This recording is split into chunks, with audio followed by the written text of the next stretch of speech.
part two of my set reviews for the Classic Space series.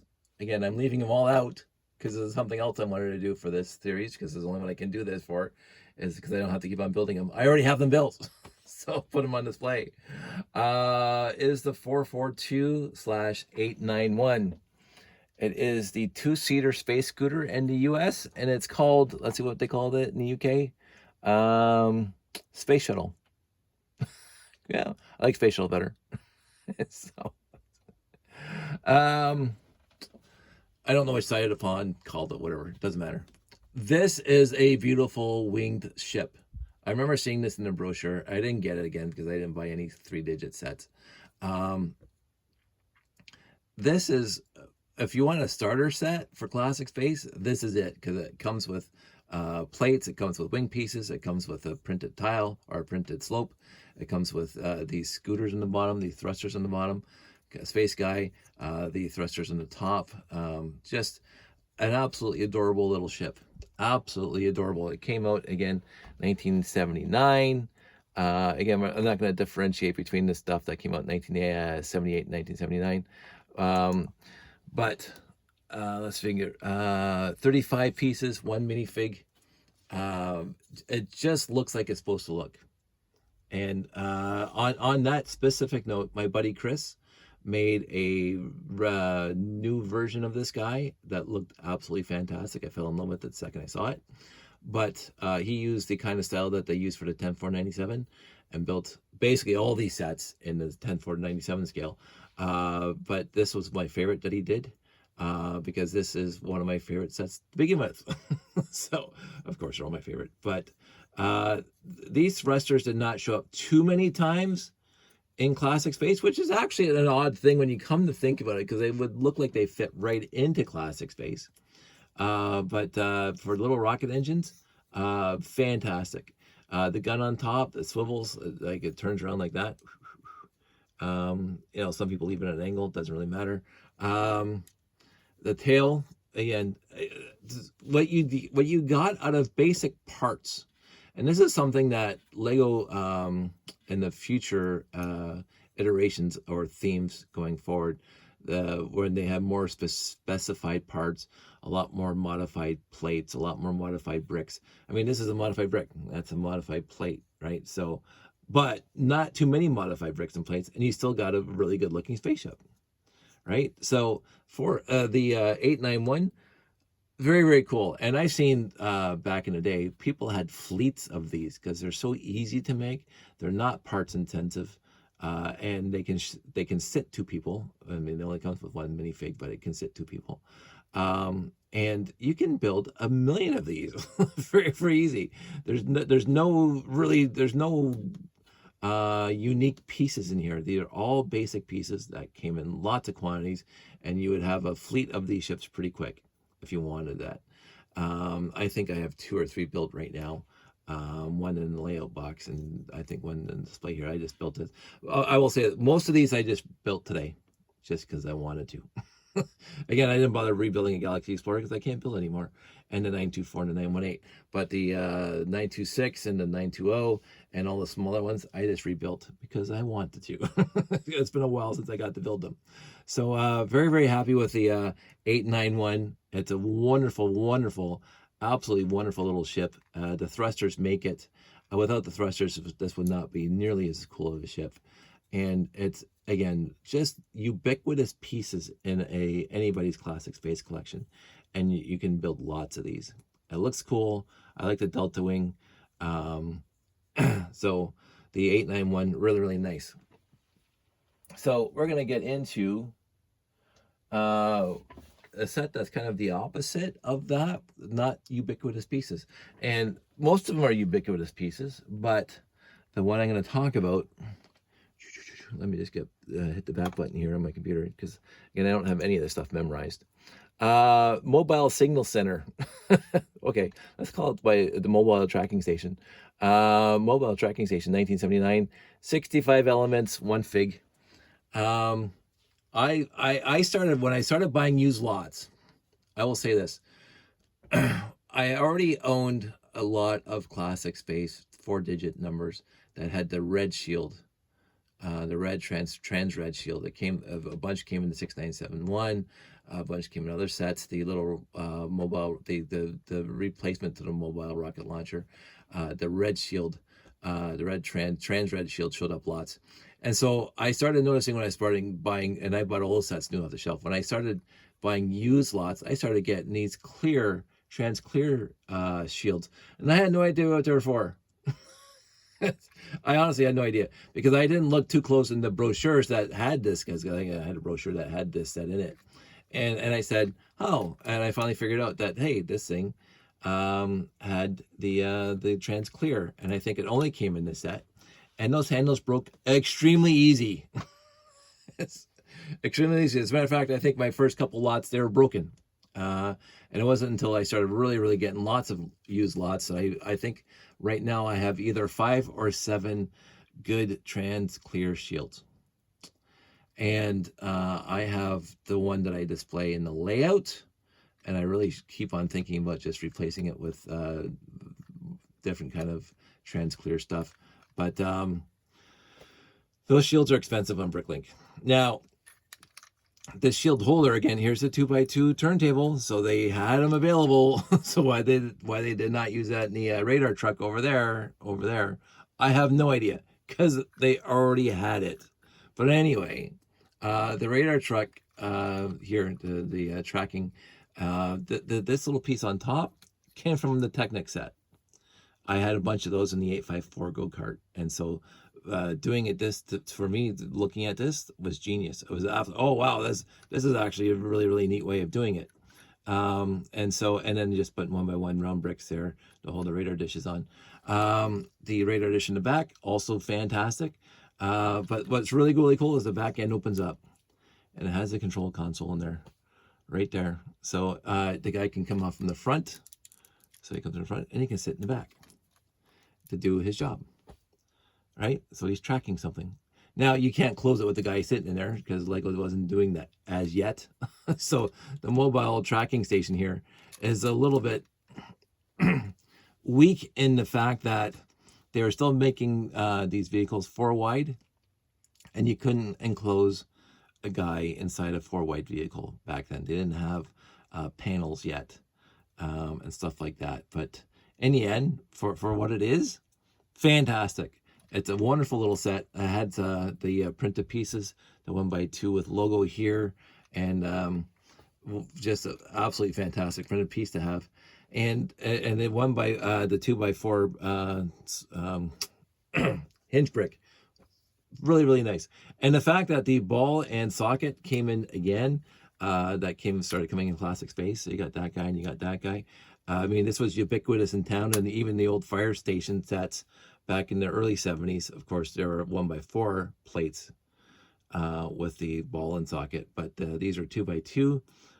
Fantastic. And again, more tires. And again, there's the gas tank in the front, and lots of tires. And this is the wheel wells where they add studs on the side of the wheel well itself instead of looking like that, so you can build up. That is what's also fantastic. So they had 2 sets of wheel wells. Depends on what you're using them for. So the tracking station, a wonderful little set. I love the fact that I have a few that are fully complete, and I bring one to the show because it really looks like it's supposed to be out there tracking stuff. So that is it for the mobile tracking station. These are just whipping off. This is great.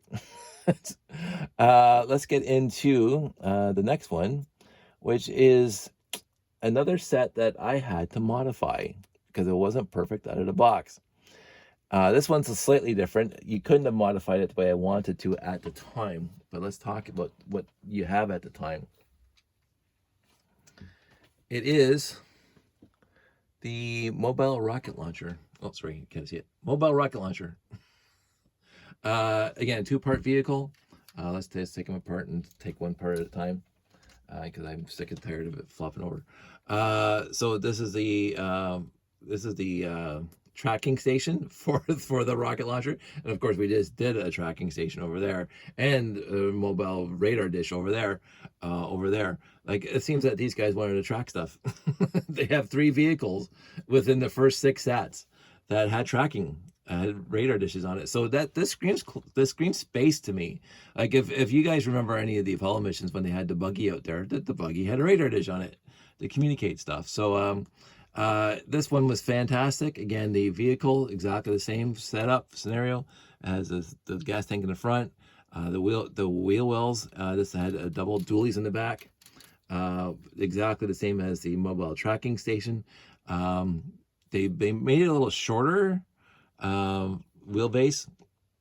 The mobile tracking had a 3-stud runner board here, and this one only has 2, a 2x4 in the bottom, but that's okay.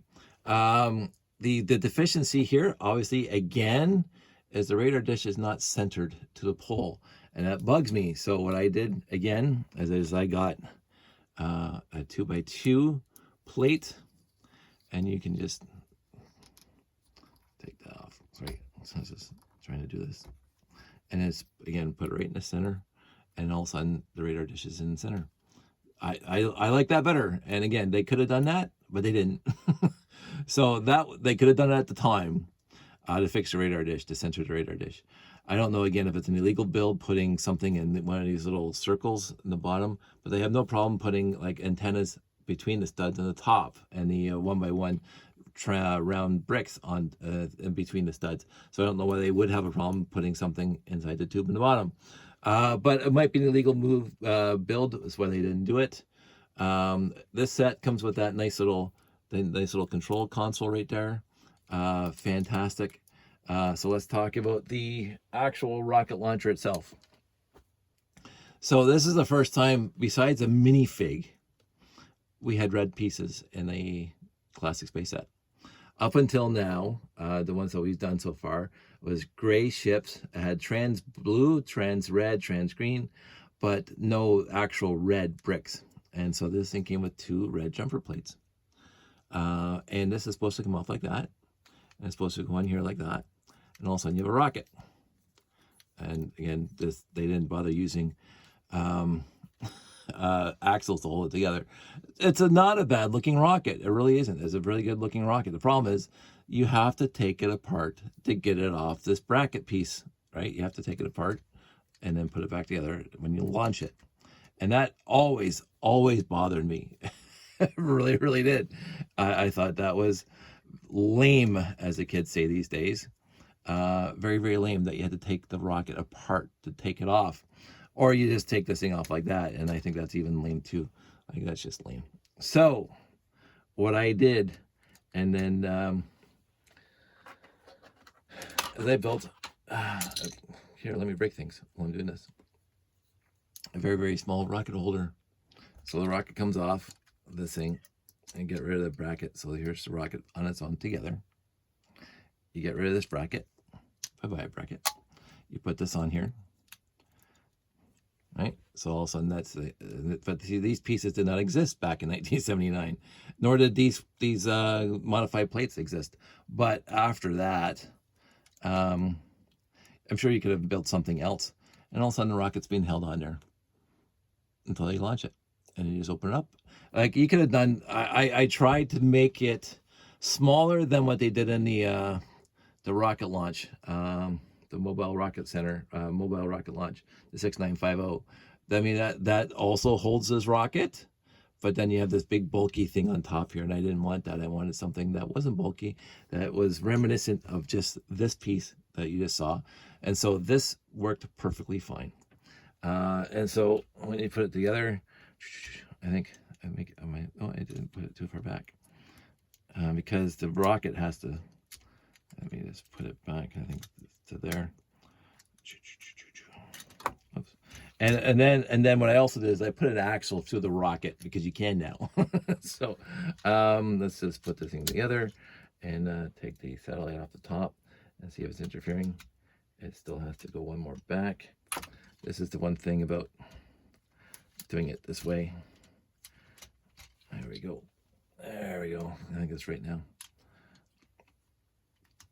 Because now it will not interfere with the satellite tip. I can go back down there and oops, the rocket will slide. But there you go. So now you have the rocket launcher, the mobile rocket launcher, and the rocket doesn't have to be taken apart to be taken off. And to me, that was it's a deficiency that I will forgive them for. Let me just get it back in the scene so you guys can see this thing. It's a deficiency that I can't fault them for, because at the time, those pieces did not exist. So, but it was always on my mind to fix it. So you can actually do that. And then you can let that, and then this thing goes on top, and then it just whew, takes off. Piece of cake. Piece of cake. So it is what it is. Again, I'm not going to fault them for what they did on this one specifically, because they didn't have these pieces back in 1979. They could have done exactly what they did in the mobile rocket. The rocket transport, the 6950, but then that would be twice as big as it needs to be. So it is what it is. The centering of the radar dish to me is more important than anything, but eliminating this piece to hold the rocket, I think, was also a worthy endeavor. And that's what I have on my layout. I like it that way, because it just feels better. It looks better. I like it. And so that's when you see my rocket launcher, it looked like that. And some people say that's not original. Yeah, no, it's not. It really isn't. But I like it more, so it doesn't matter. I modify ships and these things slightly to the average eye. It looks exactly. If somebody's looking at the brochure and they're looking at that, they know exactly what that is. It's not modified completely, and so they say, "Oh, that's the set for crying out loud, 897." That's at 897, and they're not. The average person's not going to say, "Oh, that you modified it." I have had a few people who are like me, who love classic space as much as I do, who have showed up and say, "Oh, you modified it," and I explained to them, because that's what they notice. That they don't notice the centered radar dish. they notice that because that's easier to notice, because people have always had a problem with this, right? And then we talked about it. I said, yeah, this is why I modified it. Ooh, that's a really good idea. So it is what it is. I don't mind it. I actually think it's a value added enhancement of the mobile rocket launcher, and I'm leaving mine like that. So just give you a forewarning: if you buy one of my sets back coming up in the future, this is what I'm going to be shipping you if you buy this set. Actually, I can't even say that, because I if you saw my previous videos this year, even this year, and I did get some used lots. I missed one today, which is fine. But my used lots, I think I got at least 2 more of these this year in my used lots. So I have a bunch, and I don't think I've modified the other ones. I think that this is the one that's in my layout, so it's just easier to bring that one down here, and then modify it back to the original just for this video and review.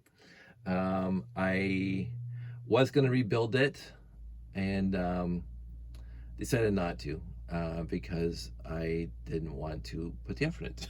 It's being lazy, because I had it in the garage, so I just went out in the garage and I grabbed this one and brought it down.